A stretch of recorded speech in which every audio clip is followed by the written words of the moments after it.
Hola a todos. El otro día estaba pensando en qué tipo de mierda innecesaria es posible retirar de nuestra realidad. Y este video surgió sobre un tema considerado subjetivo, pero es un problema que afecta a muchos y se mantiene oculto durante la vida de la gente. Esto es culpa y angustia. ¿Y por qué es un obstáculo? El concepto para culpa que vamos a utilizar en este video es el siguiente. La culpa es una sensación o sentimiento permanente de haber hecho algo malo, de ser una mala persona, de haber infringido alguna ley o moral y que produce angustia. Y estoy seguro que es algo que casi todos hemos sentido alguna vez. En este tema es importante entender la religión, porque los efectos son causados más que todo por enseñanzas religiosas. ¿Qué es lo que escuchas de religiosos fundamentalistas sobre este concepto? Por ejemplo, uno, que la moral es inmutable, o sea que no cambia, que viene de un ser divino. Dos, todopoderoso, superior, que todo lo ve, que todo lo sabe, etc. Aquí podemos explicar y probar por qué esto está lejos de ser verdad. Usted encuentra diferentes percepciones sobre lo que es malo y bueno dependiendo de una cultura y otra. Tomemos el cristianismo, por ejemplo, y el islam moderno. Una de estas doctrinas afirma que incluso, ahora usted escuche claramente esto, que el ser humano nace siendo pecador, y luego por un rito que ellos mismos inventaron. Qué coincidencia, ¿no? Usted necesita ser bautizado para quedar limpio, entre comillas. Estos son los cristianos. Ahora tenemos el islam. El islam dice que los recién nacidos no tienen pecados y que nadie tiene por qué cargar con los errores o la culpa de otra persona.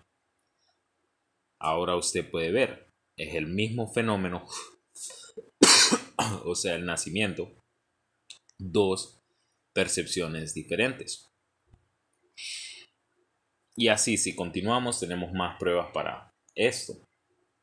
Tenemos una regla moral para pensamientos sexuales, por ejemplo, los cristianos protestantes, a diferencia de los judíos, van a considerar que los pensamientos sexuales están mal. Está en la Biblia, dice, si miras a una mujer con lujuria, ya se cometió adulterio. Eso creo que está en Mateo. Luego un judío diría que estas son acciones, que son las acciones, perdón, las que cuentan y no son los pensamientos. Obviamente no tiene otro lugar para afianzar su postura que sea teocéntrica, o sea, centrada en su propia postura religiosa o en su propia visión religiosa.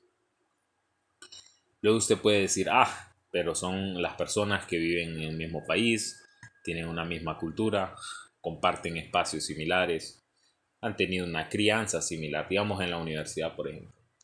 Pueden ser del mismo sexo, la misma edad, y aún así van a diferir en sus juicios morales, lo cual está alineado con las enseñanzas de sus tradiciones religiosas en que fueron criados. No vienen de Dios, ni de demonios, ni de ningún ser supremo. Tienen su origen en la gente, en el ser humano, es subjetiva, no absoluta.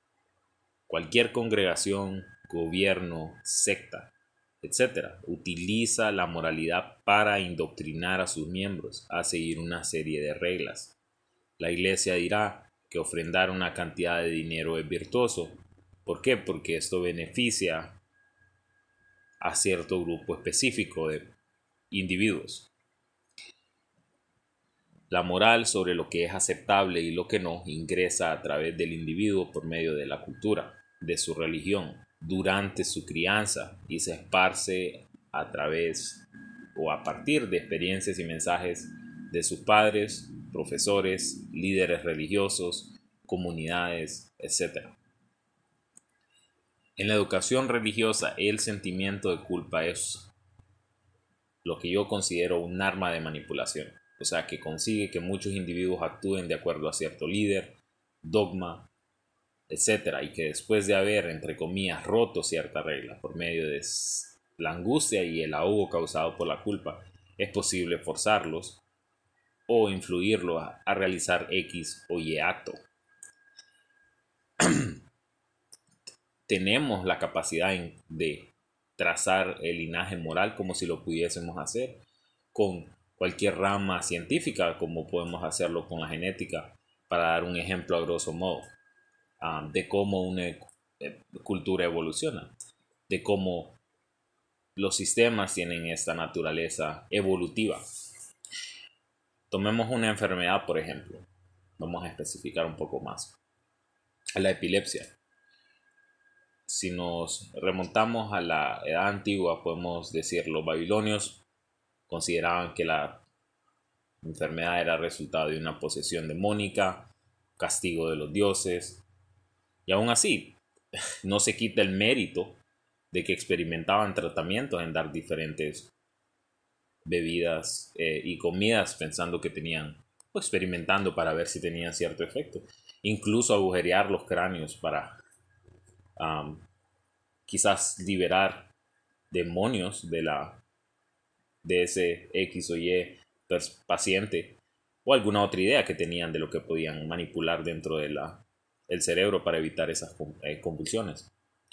Ahora usemos la imaginación y saltemos hasta nuestros días. Tenemos el uso de... es necesaria la imaginación para seguir este ejemplo. Tenemos el uso de electrodos para monitorear la corriente eléctrica del cerebro humano. Los electroencefalogramas. Así ustedes miran, lo que funciona es retenido, lo que no es retenido. Es un sistema evolutivo. En una filosofía sana, razonable, la moralidad es subjetiva y el absolutismo de esta es negado. El hombre la creó, no Dios, ni demonios, ni ángeles. Lo que se considera bueno es posiblemente porque una anterior generación fue indoctrinada a pensar de esa manera, y la culpa viene de la manipulación. El fruto de la moralidad, y los gobiernos y las autoridades las han utilizado exitosamente. Las ventajas de una moralidad sana, aunque venga de la religión, seamos honestos, tiene sentido hasta que se determina lógicamente la ramificación de las consecuencias de cierto acto, pensado lógicamente. Aún así, la moral de ciertas religiones, como dije antes, tiene sentido. Podemos encontrar gemas incluso en la mierda, básicamente. Tomemos el mandamiento no matarás, por ejemplo. Tiene sentido. Después de estudiar las ramificaciones de tal acto y de lógicamente determinar por qué yo no lo haría desde mi propia moral subjetiva, es porque sería castigado por ello, enjuiciado, privado de libertad e incluso igualmente asesinado. Y lo más importante para concluir eso es,